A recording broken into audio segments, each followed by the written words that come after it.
viewers, I want to welcome you to another special exclusive interview here on Taza TV. You know, I told you that I'm going to be bringing lots and lots of facilitators, lots and lots of speakers who will be educating us on things we need to know. And this afternoon, I'm having one of the vibrant, one of the youngest, one of embodiment of knowledge and intellectual doctor in view, Sir Theophilus Tanko Chigudu. Sir Tanko Chigudu Theophilus is a native of Wishafa here in the FCT. He is a historian, a leadership coach, a public speaker, both home and abroad. When I talk about abroad, I'm talking about internationally. And he is the convener of OCC over a cup of coffee. I think by the time he introduces himself, you're going to hear more what OCC entails and does that he does. This afternoon, meet Sir Theophilus Tanko Chigudu. Thank you so much for having me. You are welcome. Thank you so much. You see, it's been long that I've wanted to have this discussion with you. Yeah. Because there's this big question that people keep asking. Being a historian, you hold lots of knowledge about the creation of FCT, and you've written lots of books that talks about the people of FCT. And these have shown that you have passion for your people where you come from. But there's this particular big question that keep itching in the ears that seem not to have been answered the way we feel it should. And this is a big question. The question is leadership. Yeah. FCT and the question of leadership. This is the focus I want us to focus this afternoon, so that we really see what the leadership of FCT entails. Where have we gotten it wrong and where are we getting it? What are we doing that we're not doing and what is expected of us to do? So first of all, the big question is FCT and the question of leadership. What do you have to talk about when you are asked about FCT and the big question of leadership? Okay, to start with, I want to appreciate Ataza TV for having me this afternoon. And actually, like you said, it's been quite a while now that we've been talking about having me on the show, and I consider it a privilege to actually be here. Thank you so much. You're doing an amazing job. FCT, as it is known, it's the capital, it's the center of Nigeria, and there's this misconception that people have about the FCT. Some say it is no man's land, no ethnic group dominates the place or can lay claims to the place as in being their original home. But contrary to that, before 1976, Murtala Obasanjo regime, that the first proclamation was made for FCT to be relocated from Lagos to this part of the country, and then 1991, that is the final transfer of FCT down to Abuja. What the world and people do not know, or should I say they've been deliberately not been informed about the fact that before the coming of FCT to this part of the country, there were people living and operating in this place called Abuja. Yes, we were part of Niger, Kaduna, Benue Plateau, and then we're carved out.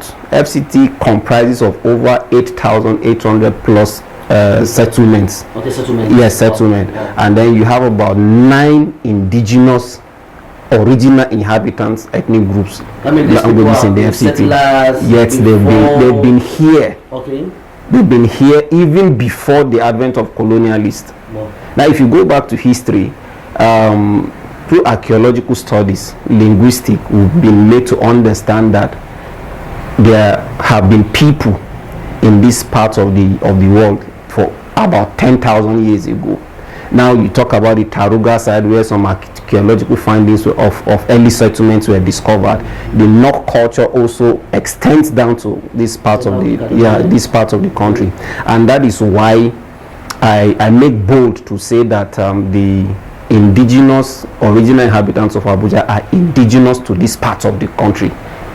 Yes, we are in central Nigeria before carrying out of Abuja and all that, so we are not aliens to this place. Others actually came and met us. Now, having laid a background on how FCT was carved out, how it was created, and how the 9 tribes have been settlers even before the pre-colonial era. This one now, it now gets me thinking. Yeah. Why is it that FCT have not still gotten it? Okay. What I mean by FCT have not gotten it, you see that FCT are still struggling when it comes to being recognized. When being taught to recognize, in the sense that FCT, you see, I think FCT have never produced any minister, not even chances for governorship, because virtually, if you are from FCT, your hope of becoming a governor, I don't think. Okay, I think if I get you right, you're talking about the recognition of the original inhabitants yes, having a say in involved in things. Well, I wouldn't say that we are not recognized. I would rather say we are not given our rightful place in FCT.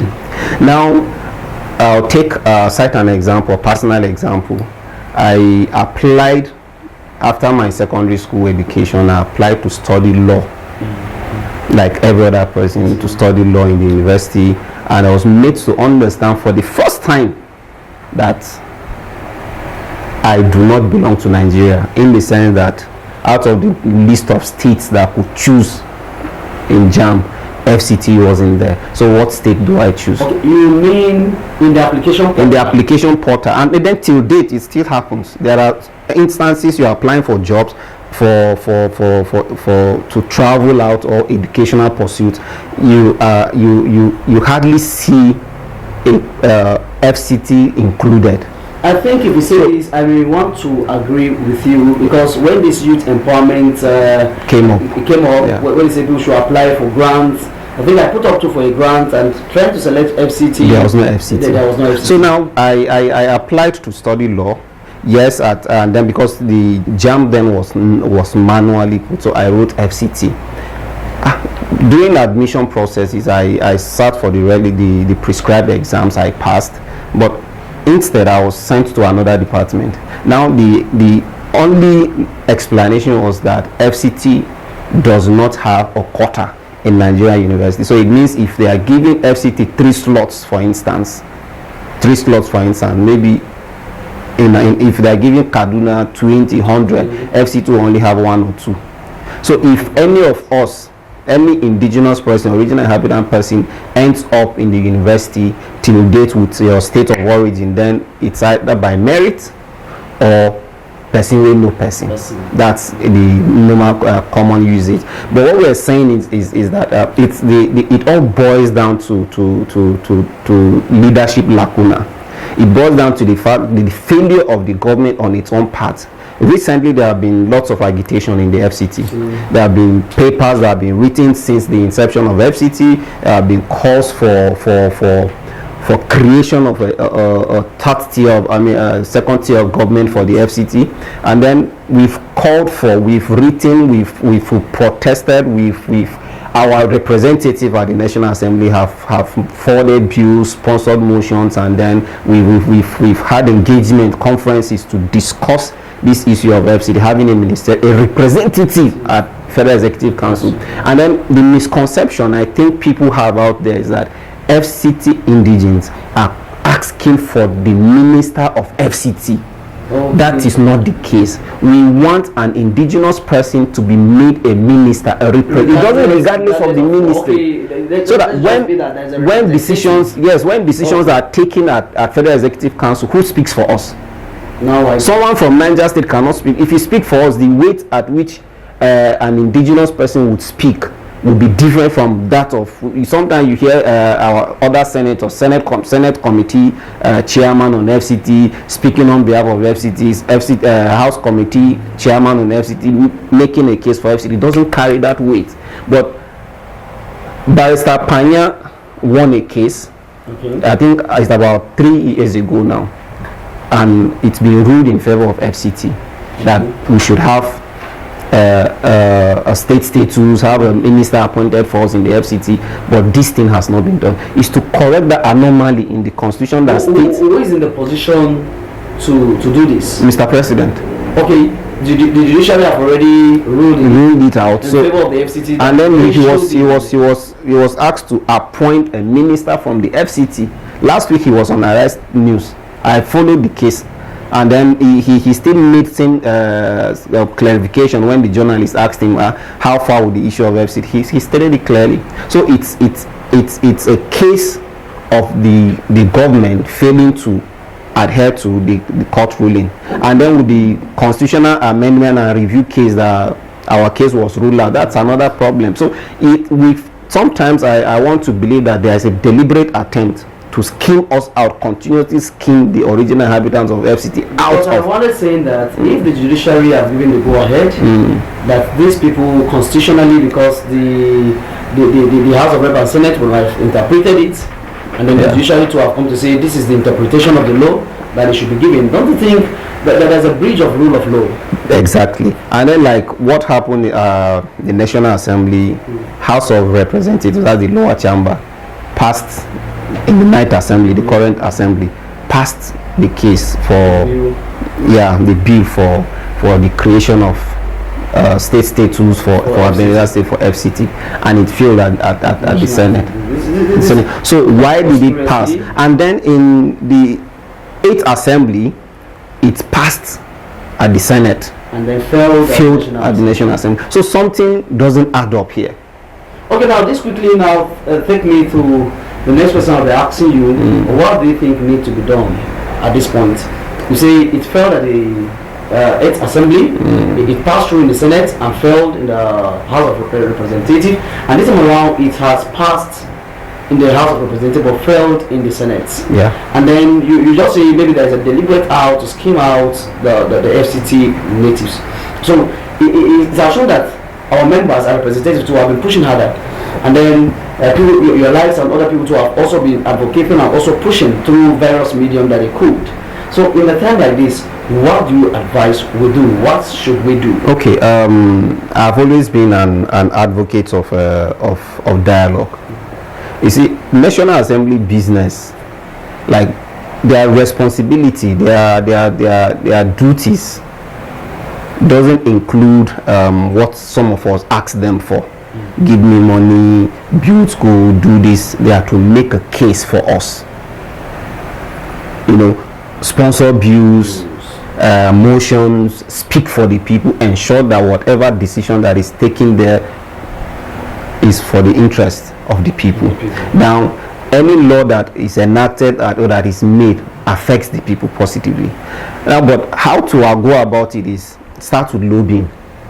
I wouldn't say our representatives are not doing well. Of course, they are doing extremely well. We have one of the oldest serving senators, the person of Senator Aduda. And then before our current set of House of Representative members, we had others like Zakari Angulu, Honorable Gisalu. They've all contributed their quota. But like I always say, the fact that it has failed doesn't mean all hope is lost. So the question I asked is, I haven't had an interaction with the senator or any of these representatives, but of course I've interacted with a couple of others, people that are at the National Assembly, and then the fact that it failed at the Senate, the ninth assembly, means something went wrong. What did the House of Reps member do differently this time around that it passed? You know, it failed in the 8th assembly. So, but it passed this time around. So I want to believe that our senator, who is doing well, has a lot to do. I think it calls for more lobbying. And then on the part of our traditional rulers, I've always said that the success of every politician, with emphasis on the FCT, the success of our senator, the success of our House of Representative member, has a lot to do with the role of our traditional rulers. How well are they coordinated? Before the build up to Senate deliberation, passing of the new bills and all that, how many times did they sit with the senator? How many times did they sit with our local government chairman? How many times did they sit with our House of Representatives down to the senators? They must form a synergy. A house divided will not stand.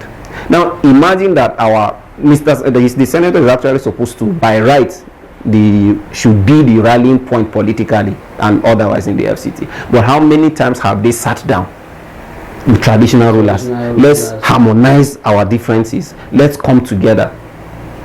My paper, the article that was published sometimes on online blogs, talked about FCT, the dilemma of a lost heritage. One of the issue raised is the question of unity.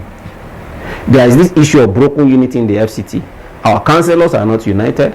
Our chairmen are not united. Our senator who is alone, the National Assembly people, they must come together. Before then, seek for an audience with Mr. President. When you talk about unity, sorry for cutting you, how united are the 9 ethnic groups? Okay. Is there no any interest? Because both traditional rulers and the political leaders, as you say, there's supposed to be synergy. Okay. But do you see this unity among the 9 tribes to be able to achieve this? Nope. There's no unity in the FCT. Now, if I'm a baggy person and we have baggy politicians, let me start by asking you this question. Has there been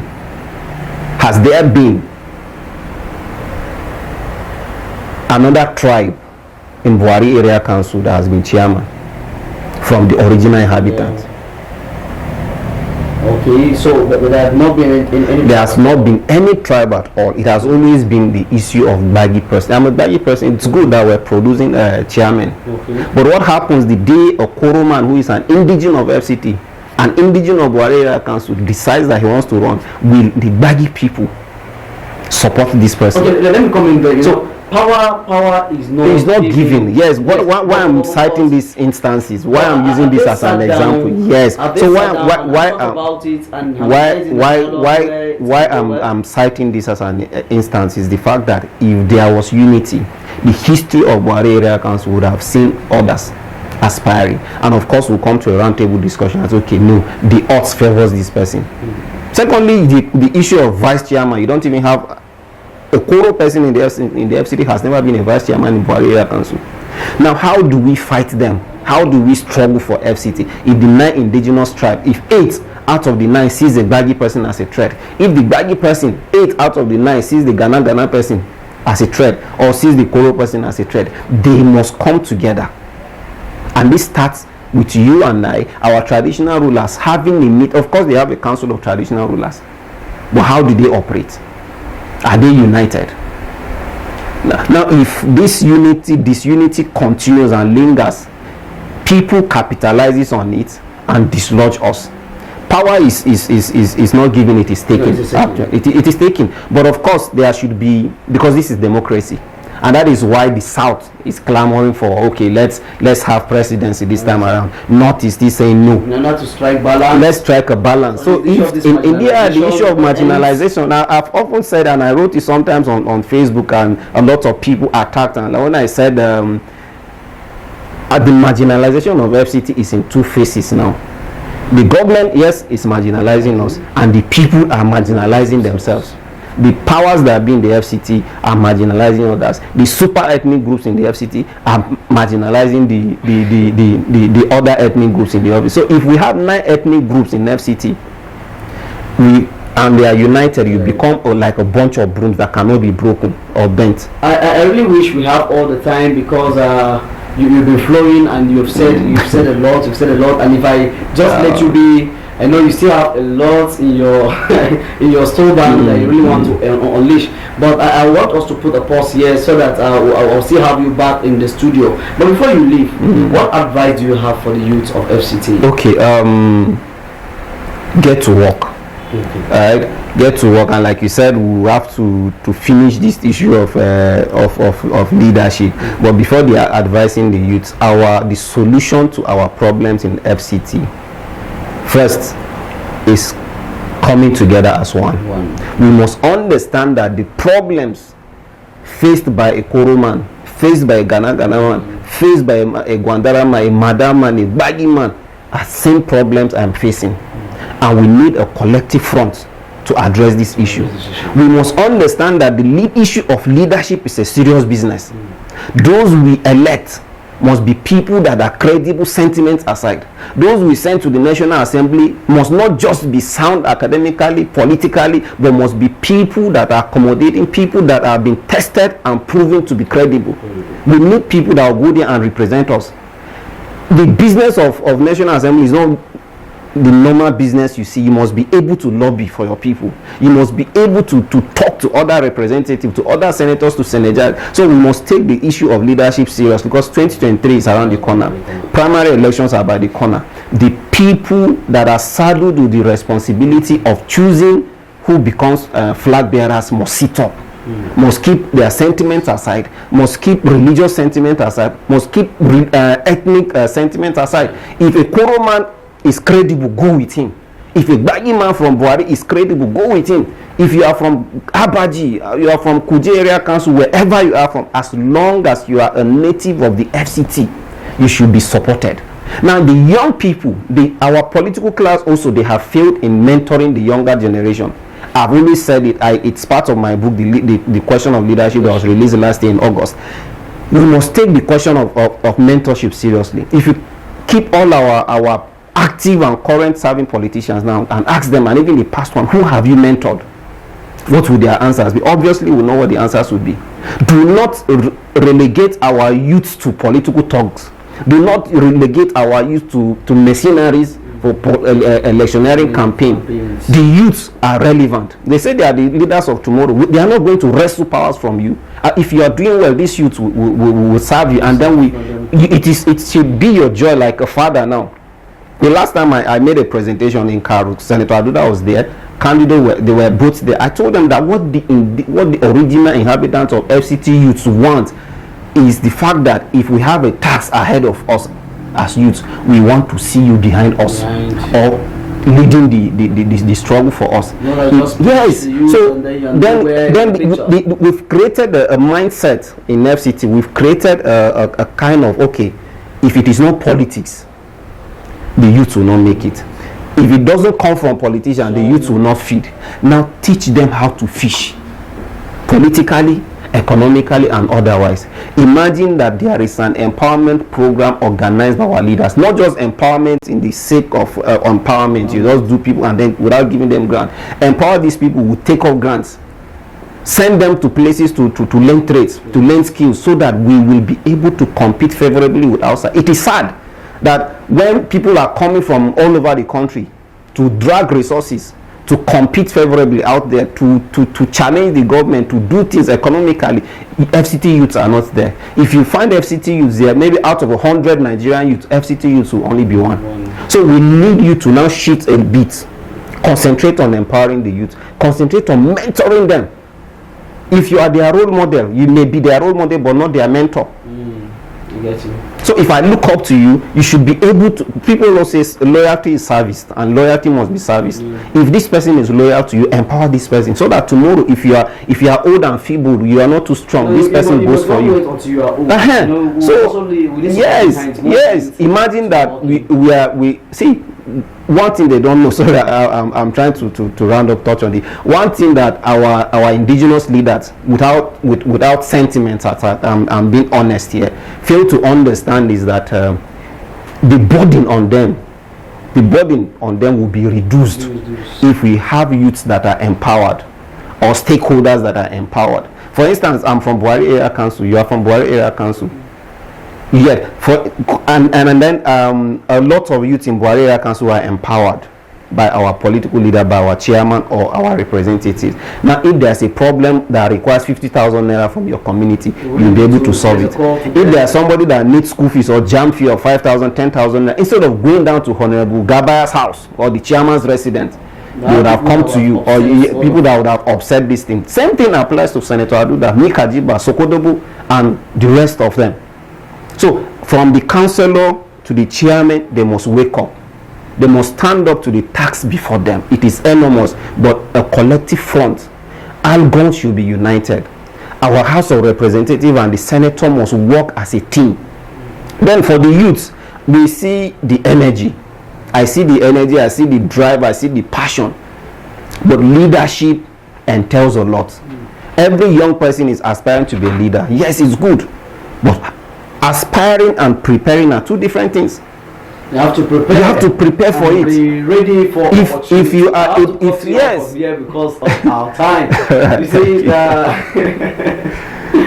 Doctor in view, Theophilus is one that is given the opportunity, he can talk the whole day. But one good thing about him is that if given the opportunity, he talks sense, he don't talk nonsense. And as you can be, as you have been able to pick from what he has said, he has made a lot of sense. He has really gone deep from the background, how FCT was created. He highlighted coming to traditional leaders, how they will harmonize with the political leaders, and then get things working in the FCT. I hope that I will bring him up again so that he really deal with this question of leadership. But for today, in our program, things you need to know. Sir Theophilus Tanko Chigudu today, our doctor in view, a historian, a leadership coach. He is a public speaker, both home and abroad, as I've made introduction from the opening. He does a lot of things that empowers the youth, and is a convener of OCC over a cup of coffee, which will be coming up soon, and we're going to hit our screen here on our Taza TV. We're going to draw the curtain for today. It has been a wonderful time, wonderful moment with our doctor in view, Sir Theophilus Tanko Chigudu.